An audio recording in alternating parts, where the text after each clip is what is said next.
షిపోరా చాలా మంచి అమ్మ. షిపోరా అనగా పావురం అని అర్థం. భర్తనే కాపాడుకున్నది షిపోరా, భర్తను కాపాడుకున్న భార్య. హల్లెలూయా. ఇప్పుడు పేపర్లలో భర్తను రోకల బండ తెచ్చుకొని చంపినటువంటి భార్య, పండుకున్నప్పుడు వెంబటే మొత్తానికి దిండు పెట్టి అది వినటువంటి భార్య. నిన్న పేపర్లో చూస్తే ఇద్దరు మొత్తానికి ఆమె చెలిగాడు, ఈమె మొగుడినే చంపేసిందంట. ఇప్పుడుండే భార్యలట ఏం తర్వాత గడ్డి తింటరా? మొగుడే. స్తోత్రం చెప్దామా? ఎప్పుడైనా గుర్తుపెట్టుకోండి, దేవుని యొక్క ప్రణాళికతోనే ఉంటుంది. భర్త భర్తే, భార్యే. దేవుని ప్రణాళిక అంతే, దేవుడు కలగజేశాడు అంతే.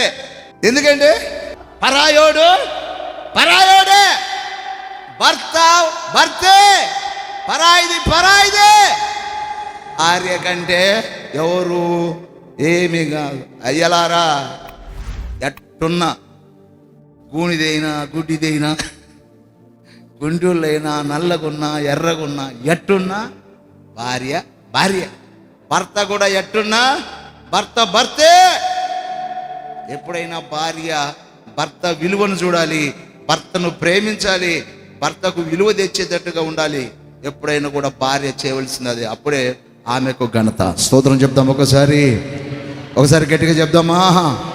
నా ప్రియమైనటువంటి వారులారా, ఇక్కడ మోషేను ఆమె కాపాడుకున్నది షిపోరా.